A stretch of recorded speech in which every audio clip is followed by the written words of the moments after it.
Ang Ginoo manaa kaninyo. Ang Santos nga Ebanghelyo sumala ni San Juan.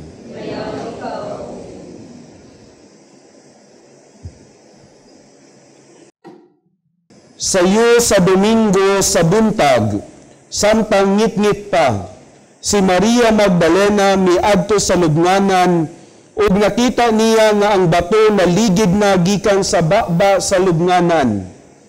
Midagan siya ug miadto kang Simon Pedro ug sa tinun-an nga gimahal ni Jesus ug giingnan niya sila. Gikuha nila sa lubnganan ang Ginoo ug wala kami mahibalo kung hain nila ibutang siya. Unya, si Pedro ug ang laing tinun-an nangadto sa lubnganan. Nagdagan silang duha, apan ang maong tinun-an mas kusog nga midagan kay kang Pedro ug nahiuna pag-abot sa lubnganan. Mitikubo siya ug iyang nakita ang panapton nga lino, apan wala siya musulod. Niabot si Simon Pedro sunod kaniya ug midiritso siya ngadto sa lubnganan. Ug nakita niya didto ang panapton nga lino ug ang panapton nga giputo sa ulo ni Jesus. Wala kini mahitipon sa panapton nga lino kundili gilukot o gilain pagbutang.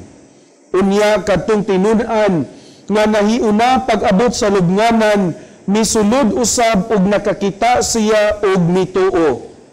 Wala gihapon sila makasabot sa bahin sa kasulatan nga nag-ingon nga mabanhaw siya. Mga igsuon, ang Ebanghelyo sa Ginoo.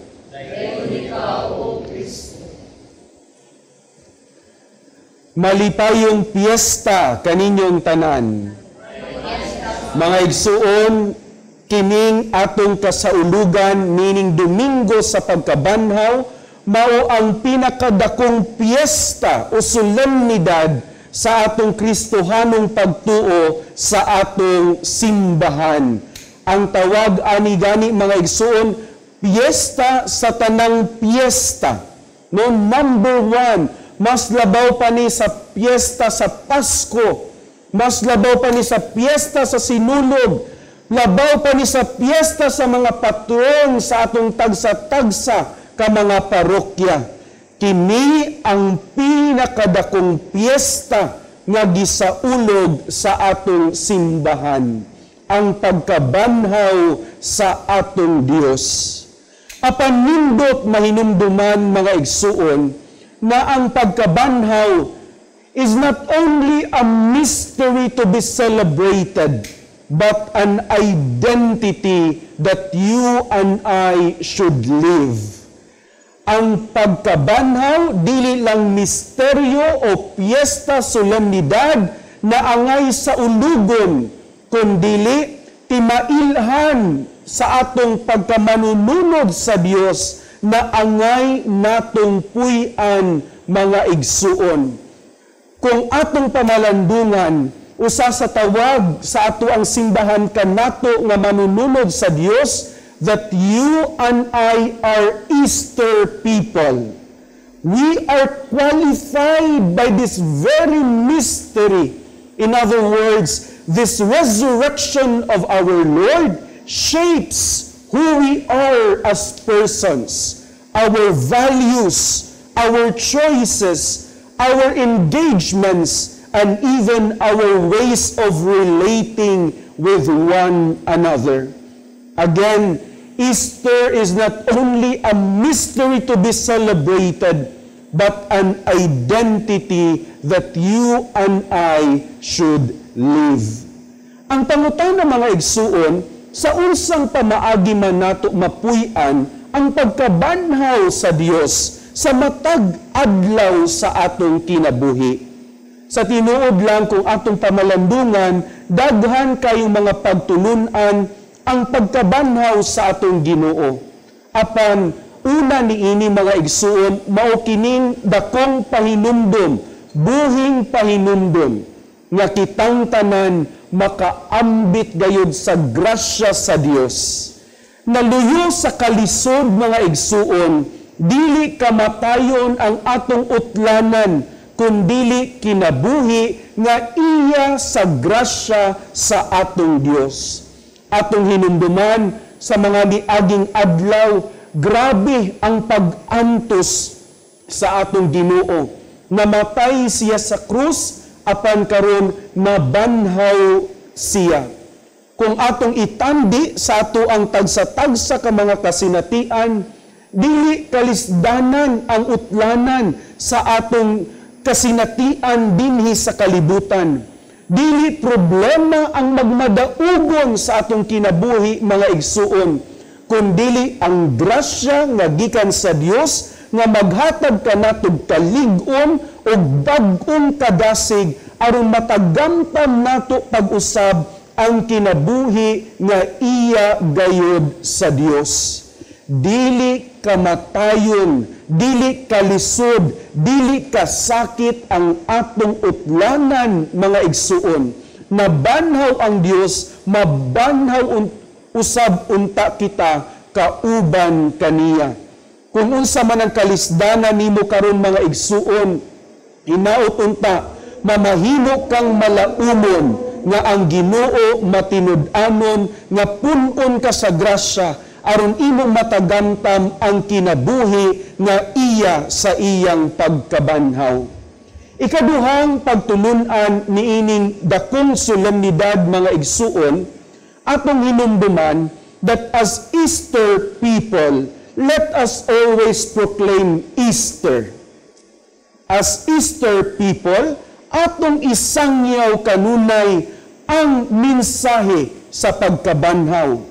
Unsa man ang framework niini mga igsuon, let us always remember that the message of Easter flowers amidst a culture of suffering and death. Gilutos ang Dios, gipaantos ang Dios, apan mipatigbabaw ang iyang kinabuhi o ang iyang kamatinud-anon. Sa atong katilingban karon mga igsuon, daghang kultura nga nagpalisod-lisod kanato. Corruption, ang dili kamatinud-anon, ang pagpanlimbong, ang pagpatay ug uban pa. How can you as an Easter people proclaim the life of God? Sugdan nato sa konteksto kung asa kita, sa tagsa-tagsa nato ka mga pamilya, sa unsang pamaagi man nato gitanom ang kinabuhi sa Dios sulod sa atong tagsa-tagsa ka panimalay. Kumusta man ang atong pagpuyo sa mga pagtulun-an sa kamatinud-anon, sa hustisya, sa katarong, sa paghigugmaay o pagtabang sa uban sulod sa atong panimalay. Kini nga mga pamaagi mga igsuon, pamaagi sa pagsangyaw, sa pagkabanhaw sulod sa atong tagsa-tagsa ka mga panimalay. O dili nato kalimtan mga igsuon, na kining dakong solemnidad sa pagkabanhaw sa Dios, mahitabo o mahitabo, tulo ka simana sa dili pa mahitabo ang piniliay sa atong nasod.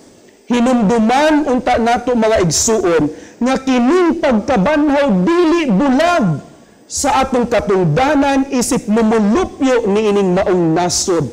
Sa ato unyang pagboto, pagpili sa mga kandidato, ang mensahe sa pagkabanhaw unta ang mas mutubo aron ang atong katilingban, ang atong nasod, ang atong syudad makatagamtan gayud sa pagkabanhaw nga iya sa hustisya sa atong Dios.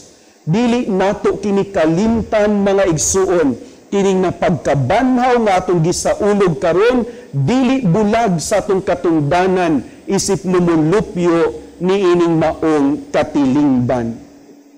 Sa katapusang bahin mga igsuon, atong hinumduman na isip mga tawo nga sumusunod sa usa ka Dios nga nabanhaw, umulon unta nato sa kanunay ang atong kaugalingon diha sa kinabuhi sa Dios. Pinaagi sa atong pagpamalandong sa mga dili nato maayong pamaagi, dili maayong pamatasan, dili maayong pamulong, dili maayong panglantaw, nga maoy mamahimo unyang babag, aron dili nato matagamtam ang kinabuhi nga iya sa Dios.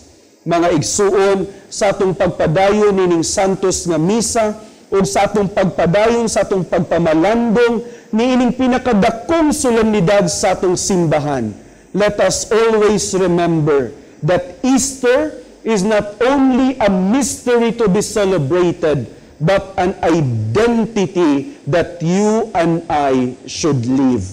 Mapuy-an unta nato kini mga igsuon, hinaot pa unta. Malipayong piyesta kaninyong tanan.